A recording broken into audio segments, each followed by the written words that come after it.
India saw a very big change in its people in the past days. Yes, the people has started to question the government. The people has started to ask where the tax money is going, and they have actually started to question by making the videos that why is the development still not linking to somewhere to China. And yes, now the protest has came to our little dear Gen Alpha students. Yes, the school students, and they have did something great in this protest. कब से चिल्ला रहा है, कोई नहीं सुन रहा है। सुनेंगे, देखो यही तो ताकत है, हाँ, इसीलिए नहीं आ रहा अब तक है, चिल्ला चिल्ला के 4 बार इकट्ठे हो गए कोई बात कोई नहीं, कोई बात सुनने को तैयार नहीं। So basically, this protest is being led by the Gen Alpha generation and Gen Alpha Protestants, and these are the people who are born after the 2012 deadline, means basically after the Gen Z deadline, and these are the children who are very less aware about the social media apps, who are very less aware of the mobile phones, and who are very less aware how to use it very wisely. So these are not the people who use it for their personal benefit. These are the people who just scroll reels and spend whole of the day in gaming or something else in watching reels. So these are the children who don't know how to speak up for their rights, who don't know how to speak up for what is going bad for them in the environment, how to speak up for what is needed to them, what is needed to them. So yes, these are the generation who know how to question everyone and to get their answers. So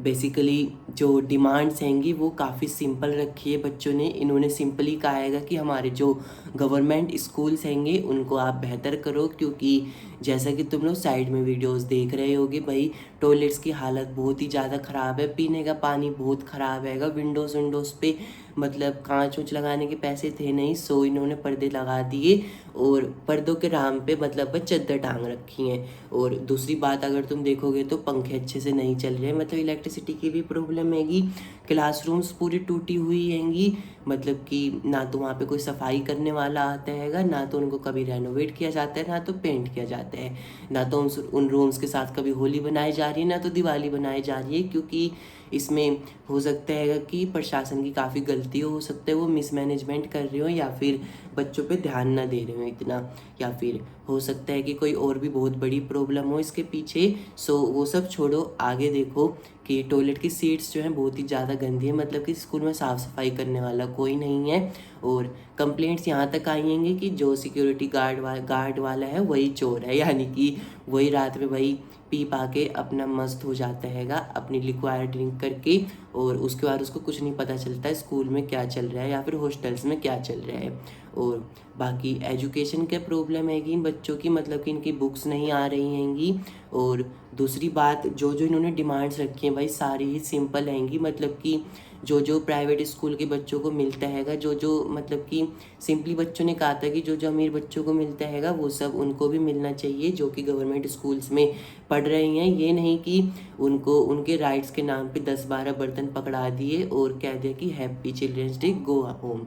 सो ऐसा नहीं होना चाहिए. उनको अपनी मतलब कि education काफ़ी अच्छी मिलनी चाहिए, बुक्स मिलनी चाहिए, पेन्स मिलने चाहिए, बाकी पढ़ने के लिए कॉपीज़ मिलनी चाहिए, अच्छे से मैनेजमेंट मिलनी चाहिए स्कूल्स की, हॉस्टल्स अच्छे मिलने चाहिए, और बाकी उनको जो मिड डे मील्स मिल रही हैं वो भी अच्छी मिलनी चाहिए. क्योंकि जैसा कि तुम इनका लंबा चौड़ा मेन्यू कार्ड देख रहे होगे, सो मेन्यू कार्ड में तो भाई पता नहीं क्या क्या लिखा हुआ है, मतलब भाई साहब पढ़ भी ना पाऊँ मैं तो, ऐसी चीज़ें आज तक पढ़ी भी नहीं हैंगी. सो ये सब मेन्यू कार्ड में हैगा. और वहाँ पे खाने के लिए क्या मिलता है, प्याज और रोटी. सो ये काफ़ी बुरी हालत हैगी यार स्कूल्स की, और उनकी सिंपल डिमांड्स यही है कि इन सबको ठीक कर दिया जाए. और दूसरी चीज़ की एजुकेशन एक्ट भी लाया जाए जिसके तहत मतलब कि एजुकेशन इंडिया की काफ़ी इम्प्रूव हो जाए.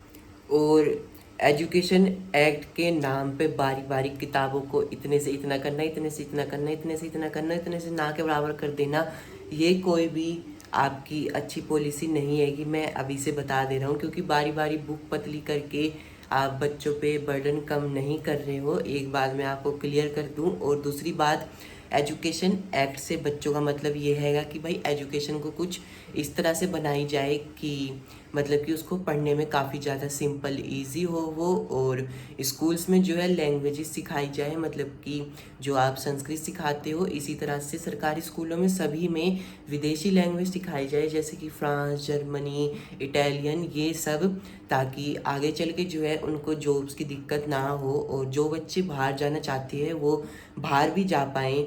और दूसरी चीज़, किताब को बारी बारी पतला करने से कुछ नहीं होगा, उसमें कुछ ऐसे सब्जेक्ट्स जोड़े जाएं जो कि उसको काफ़ी ज़्यादा इंटरेस्टिंग बना दें, मतलब कि जो जनरल सब्जेक्ट्स पढ़ाते हो वो सब तो ठीक हैगी, और बाकी जो रट्टाफिकेशन वाले सब्जेक्ट्स हैं उन सबको हटा के कुछ नए इंटरेस्टिंग सब्जेक्ट्स ऐड किए जाएँ जो कि बच्चों की मेंटल हेल्थ पे काफ़ी ज़्यादा अच्छे से प्रभाव डालें और उनको कुछ नया भी सिखाएं। सो एक्ट का मतलब ये होता है कि ऐसे एक्ट हो रहा है, ये नहीं कि किताब को इतने से इतना कर दिया, एकदम ही ना के बराबर कर दिए, पुस्तक किसी काम की नहीं, पढ़ना है पढ़ो, नहीं पढ़ना घर जाओ, है ही नहीं किताब तो, क्योंकि किताब तो हमने पूरी मिटा डाली पतली कर करके। सो एजुकेशन एक्ट से ये मतलब नहीं था। और एक और बात कहना चाहूँगा कि जो बच्चे मतलब पढ़ने में होशियार हैं उनके लिए स्कॉलरशिप्स होनी चाहिए, मतलब कि स्कॉलरशिप्स की मात्रा बढ़ाई जाए, मतलब ऐसी बहुत सी अनगिनत चीज़ें हैं जो कि इस वक्त एक्ट पे अच्छी होनी चाहिए, मतलब कि सो ये सब बच्चे जो हैं कॉकरोचेस हैंगे भाई, और अपने राइट्स को लेकर रहेंगे। सो ये वीडियो बस मैंने उन्हीं के सपोर्ट में बनाई थी। So I stand with the government school children, and पीछे मत हटना जब तक मिल ना जाए, मैं तो यही कहूँगा, क्योंकि अभी तक गवर्नमेंट की तरफ से कोई भी रिप्लाई नहीं आया है। सो मैं अथॉरिटीज़ को कहना चाहूँगा कि जो भी कंसर्न रहेंगी कि कृपया करके बच्चों पे ध्यान दो, क्योंकि आने वाले फ्यूचर यही आएंगे भाई, क्योंकि उधर छोटे छोटे बच्चे भी हैं, बड़े बड़े बच्चे भी, सब पढ़ते हैं और आगे चल के देश को यही चलाएंगे। आपकी तो एक समय आके उम्र हो जाएगी पूरी। सो यस, स्कूल पे ज़रूर ध्यान दो, एंड यस बहुत सी और भी कमियाँ आएंगी, उन पे भी ध्यान दो यार। और बाकी बस इतना ही कहना चाहूँगा, ज़्यादा कहूँगा तो भाई मेरे को भी लाठी से मारेंगे।